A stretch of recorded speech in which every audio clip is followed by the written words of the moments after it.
new sound system. You can actually hear it. It's awesome. The AV guys are heroes once again. So Romans 12. Romans 12, verse 1 says, "Therefore I urge you, brothers and sisters, in view of God's mercy, to offer your bodies as a living sacrifice, holy and pleasing to God. This is your true and proper worship. Do not conform in the pattern of this world, but be transformed by the renewing of your mind. Then you will be able to test and approve what God's will is, his good, pleasing, and perfect will."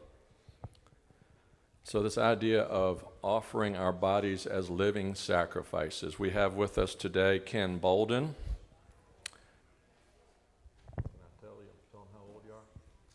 74 years young, and has devoted his life to the cause of Christ all over the world, and especially in Africa. And he is a living, walking, breathing example of what it looks like to offer our bodies as a living sacrifice. He's just returned to the United States from a 90-day adventure in Ethiopia and Kenya, where he has spoken to and encouraged and preached to literally thousands of Christians in that part of the world, and has strengthened the kingdom of God. That's his purpose in life. So without any further ado, I'm going to turn the mic over to Ken. Let's see if we can, you want me to hook it up to you, or you want to? Yeah, I guess we'll hold on. Sure. Let's see here, it's backwards. Oh my goodness. Just do a test. Testing 1, 2, 3. Hello, Houston. Can you hear me? It's great to be back with you. A lot of you don't know who I am and or what I've got to do with this church. But there's my brother Huff back there. I showed up at this church 48 years ago. This week, a little 26-year-old boy that wanted to go to Africa, and the elders at what was then the Hermitage Road Church felt sorry for me and sent me to Kenya for 5 years. And we went to Kenya for 5 years, and we had so much fun that we decided we'd do 5 more years. And then we did 5 more years, and we did 5 more years. And at the end of 20 years, I was getting ready to come back, and our national leaders said, "There's something you didn't do." I said, "What have I not done?" They said, "You've not taken your Timothy and Titus to Macedonia." So we took 3 families to the foot of Mount Kilimanjaro, Tanzania for 5 years. And during those years, I was 7 months a year in Tanzania, and 5 months a year I was teaching at Lipscomb University, where I recruited students. And I came back in 2003 to take care of parents and moved to beautiful West Monroe, Louisiana, the home of the Duck Commander. And I was the director for World Radio for 6 years. And we took care of parents, and then after parents were gone, then we moved to Liberia, West Africa, where I was director of Liberia Bible College for 5 years. We came back in 2019 and found out that my wife had cancer. And she passed away in Thanksgiving Day of 2022. Half of the elders at Whites Ferry Road were my students when I taught for a year at the school. And they saw me moping around, and they nabbed me and said, "You need to get off your backside. You want to go to Africa?" And I said, "Yeah." They stayed 3 days. I stayed 3 months. And that started it in 2023. So I'm going to do a quick through today. What I did on this trip, it's just the same old, same old. I would go somewhere teaching a college, they would drag me out and I would teach in churches, and it's not exciting unless you love the Word of God and what's going on. But I'm primarily an educator, and I'm a unique educator. My expertise is in a field called cross-cultural message formulation. And what that is I have the skills for taking Western syllabi and materials and transforming that so it will communicate to Africans. And so I had a ball when I was in Ethiopia. I taught Isaiah and I taught Leviticus. How many of you have ever taught Leviticus? You know, I heard a guy when I was doing my study, the guy said, he said, there are thousands of people every year that say, this year I am going to read the entire Bible through. I commit to do that. And they do fine through Genesis and Exodus. But when they get to Leviticus and it starts in, when you commit a sin, take a goat and put your hands on it and do this and do this and do this. And if you can't afford a goat, then take a sheep and do this and this. And people go, wah, wah, wah, wah, wah. But I actually had a ball teaching Leviticus. Learned lots of things. But I'll tell you more about that. Let's get on the airplane and fly that 30-something hours to Addis Ababa, Ethiopia. This is that continent of Africa. Something you need to know about Africa, it is today the world center of Christianity. It won't always be that way, but right now, even throughout the United States, there are Africans that are coming here and planting churches. And one of the difficulties we have many churches in the United States these days that have shifted their worship style. You'll see them, churches now that clap hands and shake their booties and are really into celebration of God. What that is Christianity going from the West, going into Africa, and the Africans buying it, and they have added a dimension and they've sent it back to us.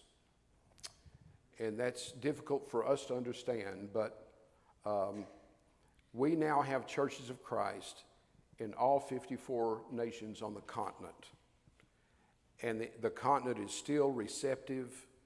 It is such a different situation from ours in America. In America, we're in what we call post-Christian age. Christianity has done its thing, and now it's a struggle for us to find people that are interested.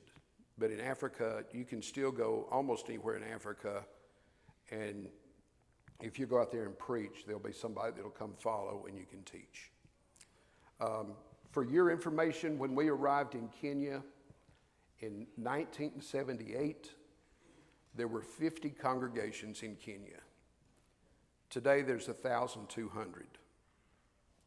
Ethiopia, with a population of 154 million, there are 1,500 churches. Nigeria has the largest. In Nigeria, this morning there will be close to 750,000 members of the Church of Christ just in Nigeria. And little Malawi, with a population of 8 million, there are 3,000 congregations in Malawi. It's unbelievable. That's why I keep going back. Here is Ethiopia. Our first churches went into Ethiopia in 1961 and began doing a deaf work. The church has survived through some very tough times. There's a college in Addis Ababa. By the way, you see these modern buildings. Addis Ababa, Ethiopia, population 8.5 million. That's bigger than Dallas-Fort Worth. You don't think about Africa. Over half of Africa now lives in a city. And so they've revamped the Bible College.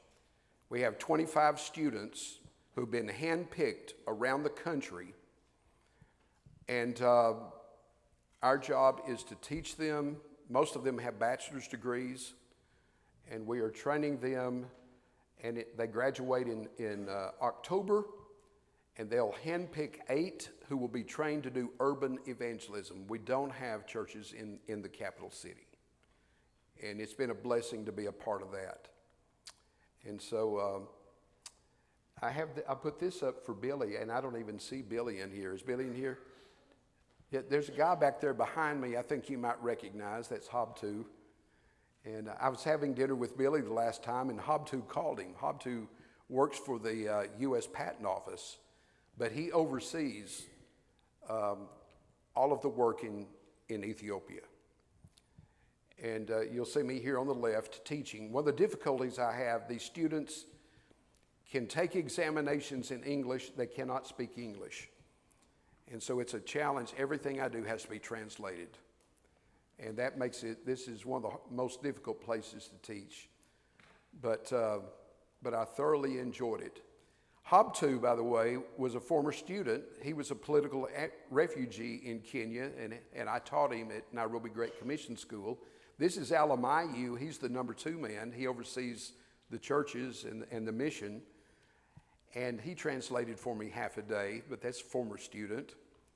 And it's kind of neat to travel around the world and have your former students be there with you.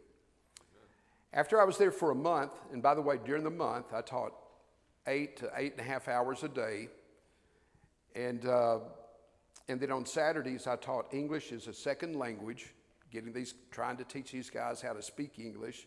And then on Sunday, I preached. So there was no rest for the weary. And then I got on the plane, and the trouble really began. So I flew down, and here we are standing in the front of Nairobi Great Commission School. I wanted to begin in Kenya with this picture. You see these 3 young Kenyan men? These are 3 of 5 cousins. I baptized their grandfather in 1979. And now I see spiritual grandchildren. And those guys, they could not leave me alone. They just loved that I knew their place, and these guys are on fire for God. Amen. And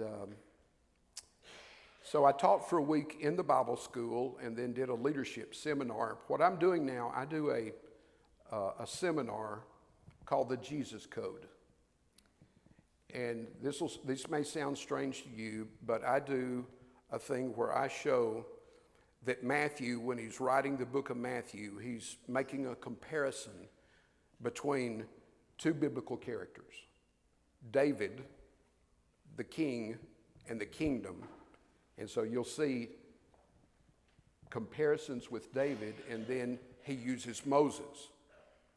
And you need to be tuned into that when you study the book of Matthew, because he'll switch back and forth, because Jesus is going to be a fulfillment of both David as prophet, priest, and king, and of Moses.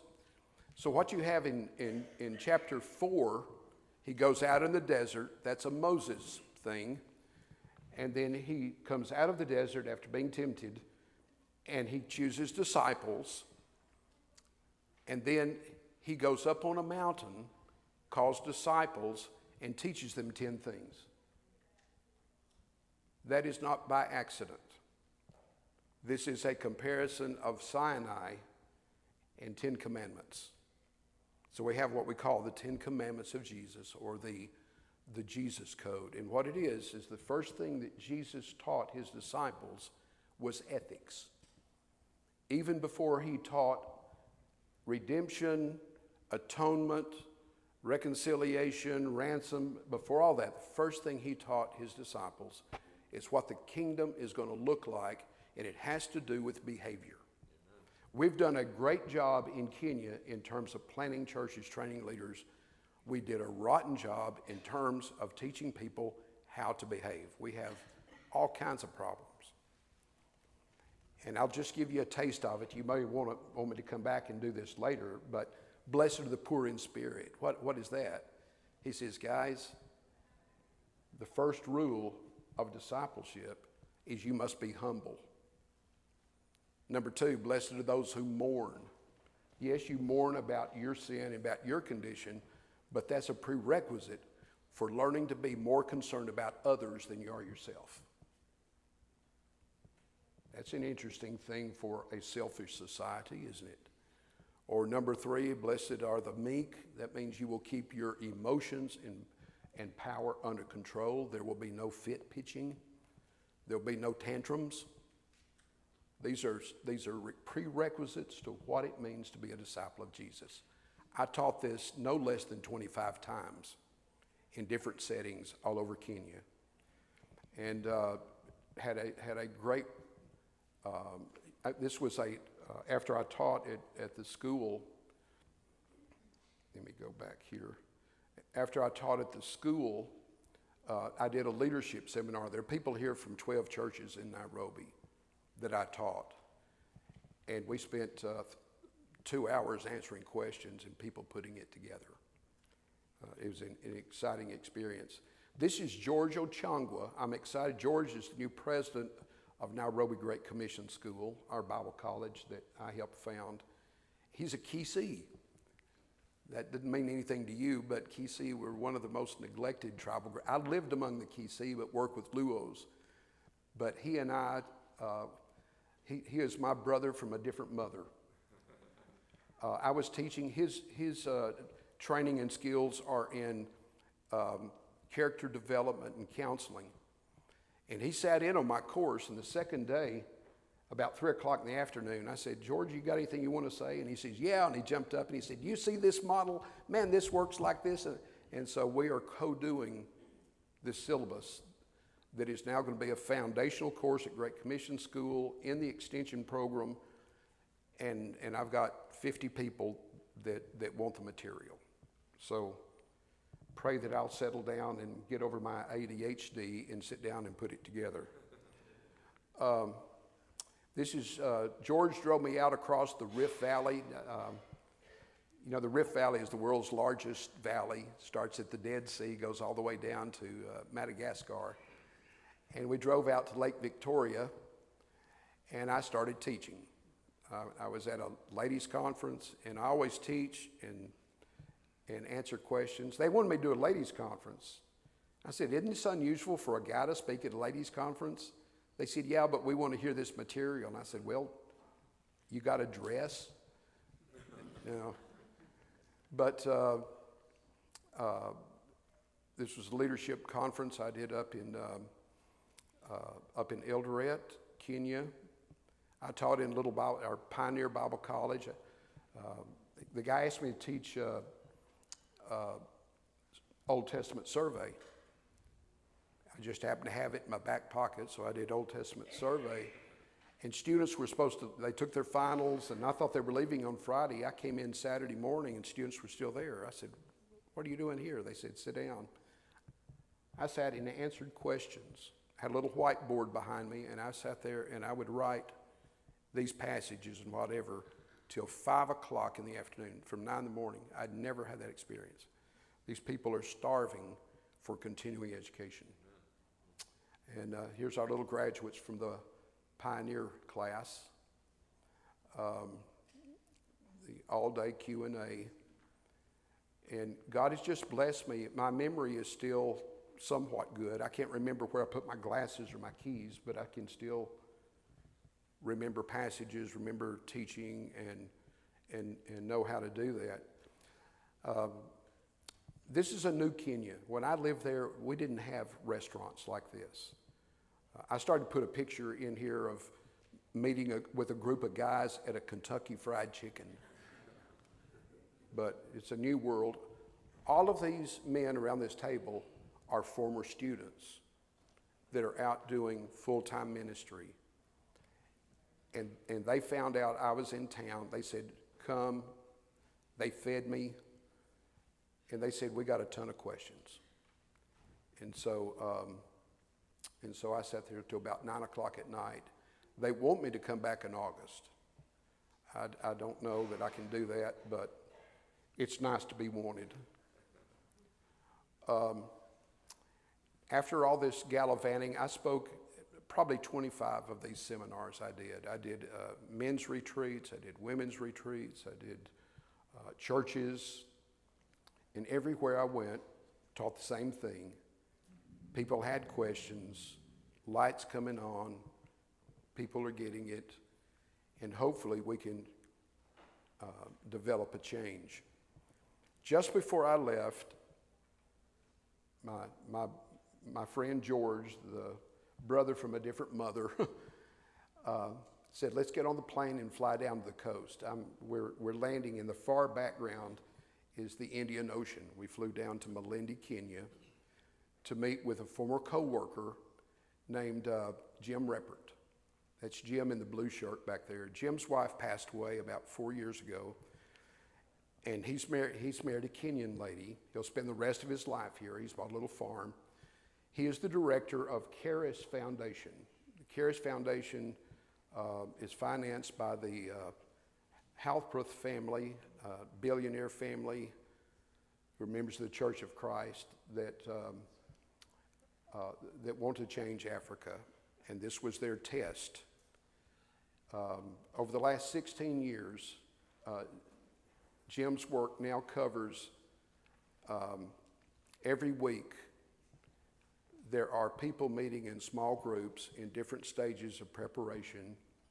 There are 25,000 people involved in this ministry. George wanted to go with me because he wanted to tell them that we're implementing this course, the Jesus Code, into the curriculum at Great Commission School. They have an extension program from Great Commission School. They just graduated 168 people who went through Great Commission School's extension program.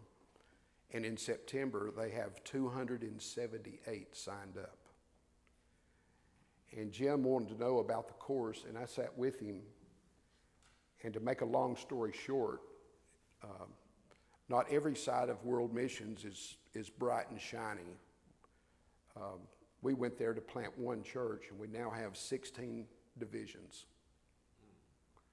And that many of the guys I met with, it was about that problem and how it goes back to an ethical issue. Ethics is not something that we focus on in Churches of Christ.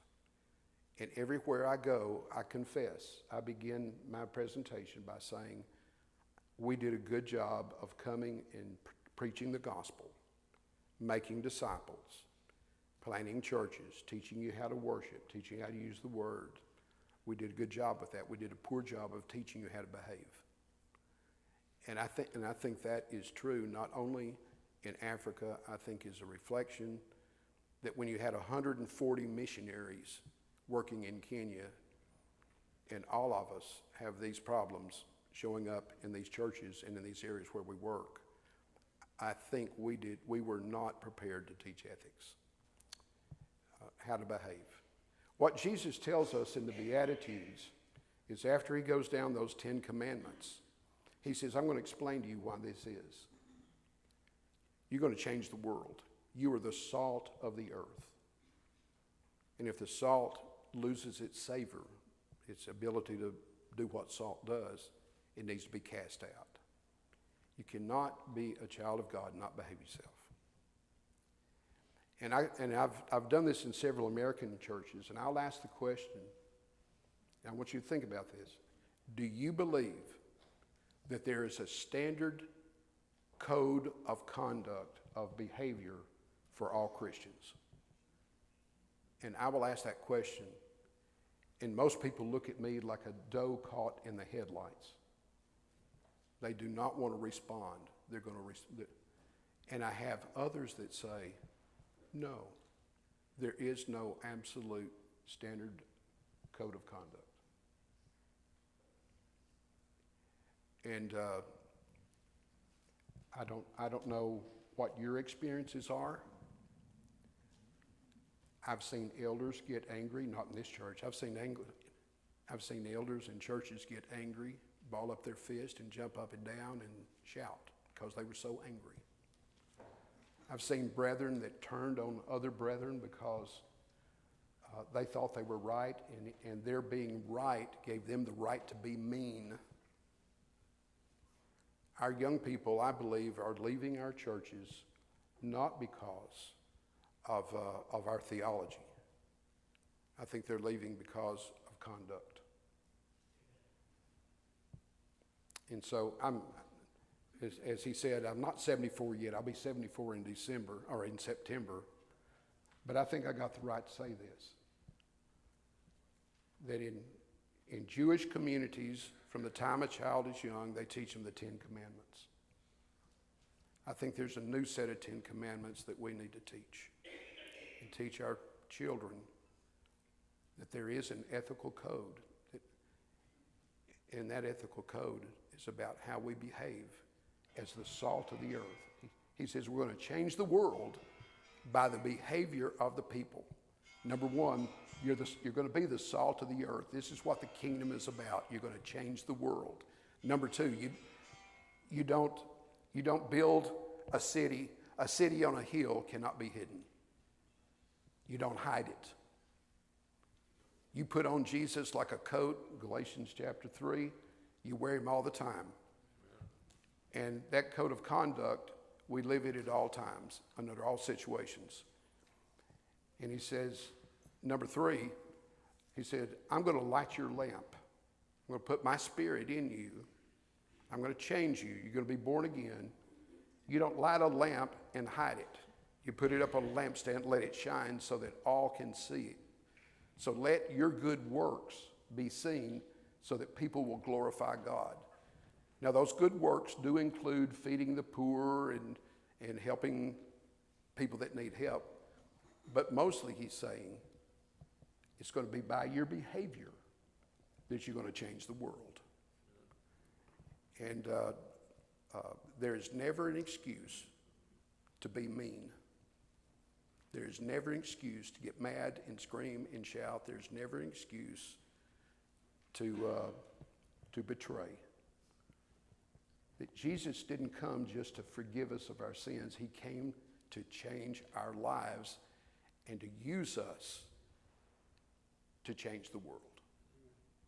Anyway, so I explained to Jim. Jim says, well, how does this work? And I named a missionary, and I said, let me ask you this. Was he humble? He said, no. I said, was he more concerned about others than he was himself? He said, no.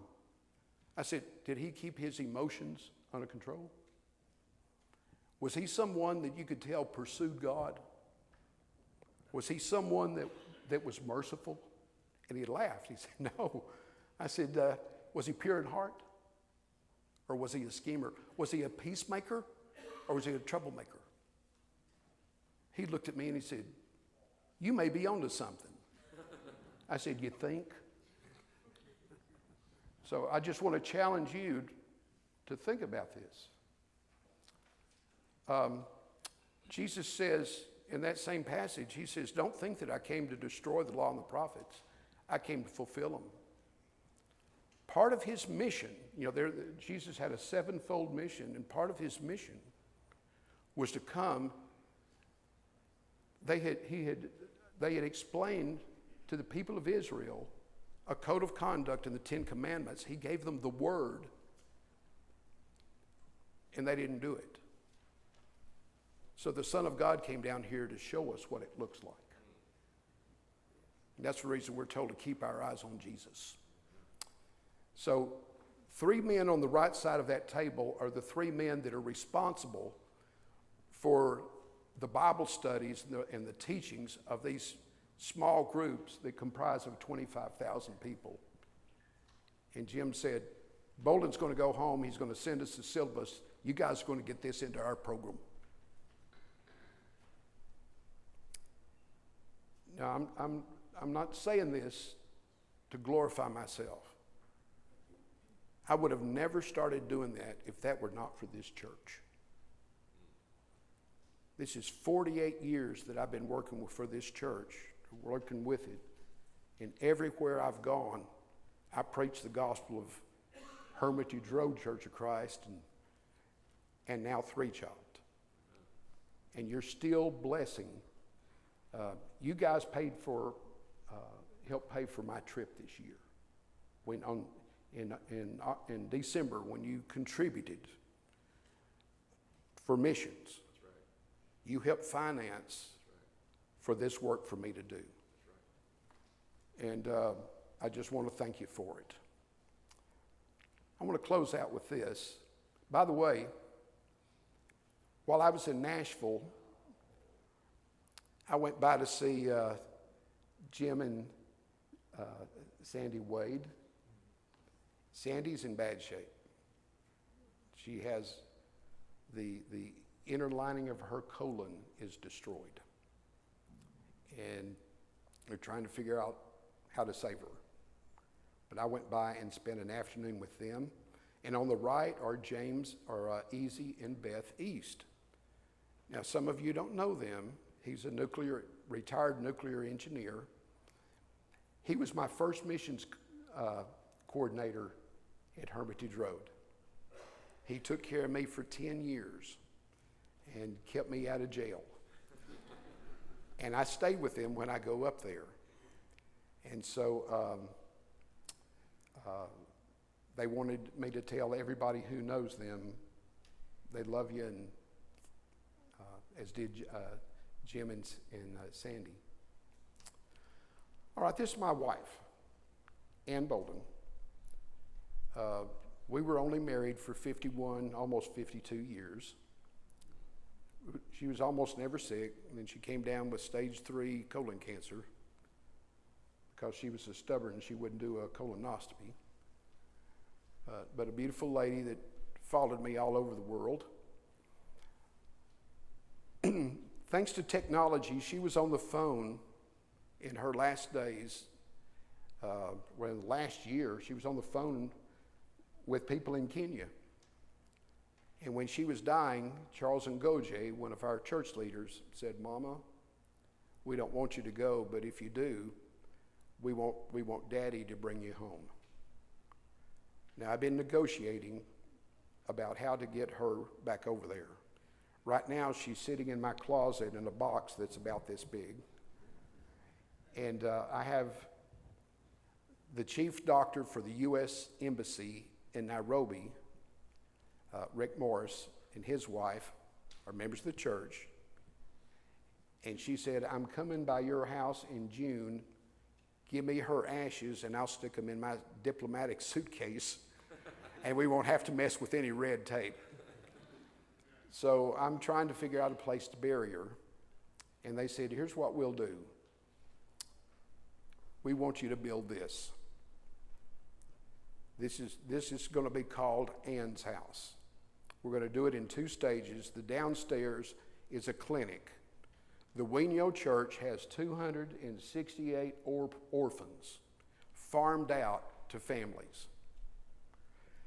Now the problem with that is the taking care of these children. They're all part of Christian Relief Fund, and but they'll call Lawrence Ngoje, named after Lawrence Barr, by the way, Lawrence Ngoje, and they'll say, "This baby is sick, come get it."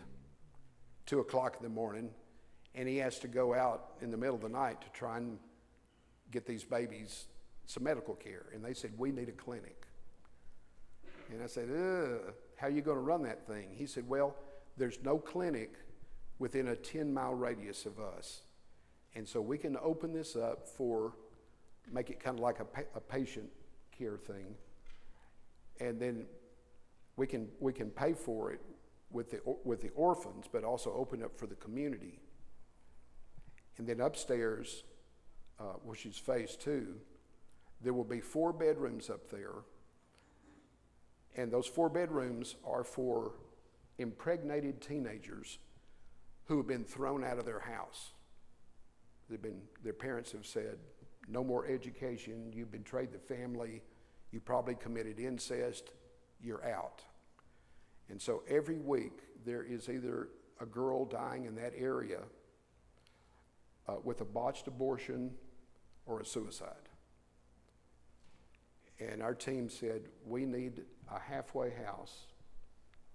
And I said, well, how will we do this? They said, well, we have social workers that'll work with them, but we have a slew of widows that will be surrogate mothers. And our evangelists and elders will try and use this as an opportunity to tie these girls back to their families. They can do evangelism and redemptive work. There'll be 4 bedrooms up there, just little small bedrooms, twin bed, place for changing a child. There'll be a kind of a gathering TV room, social worker counseling room. But the 4 rooms will be Betty's room, Faye's room, Stacy's room, Nora's room. Now you won't know those. Those are the 4 missionary wives. Faye Barr. There'll be a room named after her, Betty Kinnemer. She and David came and worked with us for 6 years. Stacy, many of you know Stacy Rosie. There'll be a Stacy room. And Nora is Nora Lane. She and her husband work with the Key people, were a part of our team. Downstairs, over on the right, there's a waiting room.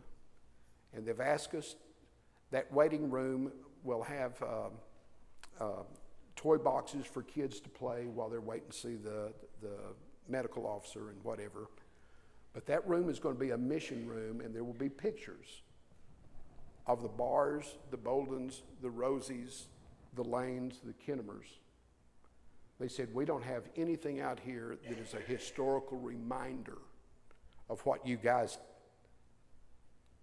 did out here. And we want this to be a place where people can come and remember their roots. I am so excited about this. I need $40,000. So if you'll get out your checkbooks this morning, but this you'll be hearing from me. But I'd really like you to challenge you to do this for a number of reasons. It is an important thing, we believe, for helping our churches to continue to grow. All work and no play makes Jack a dull boy. I did have some fun. And so we went out to a game place, and that's me fitting a rhino. So anyway, that's what I have for you. Any questions? Tell them who Lawrence Barr. They don't know that. Yeah, Lawrence Barr. We're going to go back to 1970, 71. You had a preacher here named Charles Clodfelter. Charles challenged the elders and challenged the church, says, we need to stop sending $50 here, $100 there. We ought to have our own missionary. And they chose Lawrence and Faye Barr. In 1972, they flew to Uganda. Were there just for a few months when Idi Amin declared Churches of Christ illegal. They escaped to Kenya, and they spent the next 16 years planting churches and developing churches. I came along in 1977 to go and work with Lawrence. But this church has had a missions, a great missions emphasis for over 50 years. And the work that you people invested in, where your missions dollars have gone, have not only blessed South Nyanza and Kisii, but Nairobi, the entire country. And you need to be commended for that. All right. The Church of Christ seems to be so successful in planting new churches in Africa. Yeah. Why is it so difficult in Europe and Asia? Well, not every place is as receptive as others. We have tribal groups in Kenya that have resisted until now. After 150 years of Christian influence in that country, you have these nomadic groups that are just resistant. Now all of a sudden they're saying, oh, we probably ought to get on board. I wish I had pictures. I went up on the desert last year to the Randeli people. 5% literacy. They've resisted any kind of Western influence. They didn't want Christianity. They want Islam. They're animists. And now all of a sudden, they're like, oh, we need to change. So what happens if you look at the world, there will be pockets that are receptive. All of a sudden, they become receptive. As this one becomes receptive, this one moves into a post-Christian age, and it's not as receptive. And you have different levels of receptivity. But when one loses the receptivity, another one will pop up. If I were going to invest right now, I'd invest in South Sudan. I made 2 trips there. Last trip I made South Sudan. They broke out in civil war again. So I decided it might not be a good place, but it is ripe. And Cambodia is still ripe. Vietnam is ripe. But you have other areas that you just watch the cycles. Other questions? Yes, ma'am, back in the back. Have radical Islamists affected your ministry at all? You're going to have to speak up. I'm deaf in one ear and can't hear out the other one. Radical Islamists Yes. affected your ministry? Yeah, when we went up on the desert last year, we had 2 police checks, and the police had masks on for Al-Shabaab, which is ISIS group in East Africa. And they're there, but there are U.S. troops and British troops, French troops, and they're monitoring, they're watching to keep it down. But yeah, there is radical Islam in, and believe it or not, there are groups that are planting churches in Somalia. And you think, are you crazy? Who would go to Somalia? Well, there are. I don't know if you've heard this story. We have a guy that we work with at Whites Ferry Road Church that lives in Athens. And when all these boat people started floating across the Mediterranean in the rubber boats, he was there along with hundreds of others with a tent, with blankets, with food, with diapers and whatever, just administering to people. And these people would say, okay, tell me about Jesus. And they say, are you kidding? They're coming in from Syria, from Iraq, from Afghanistan, from Iran. Well, what's happened is these people that are educated have recognized that it's not the West that's killing them. It's Muslims killing other Muslims, and they've given up. And they're looking for an alternative. And so keep your eyes open on that. We now have people that have received Christ, have been trained, and are back in Afghanistan, Iraq, who wanted to go save their people. Anyway, God bless you. Thank you for listening this morning.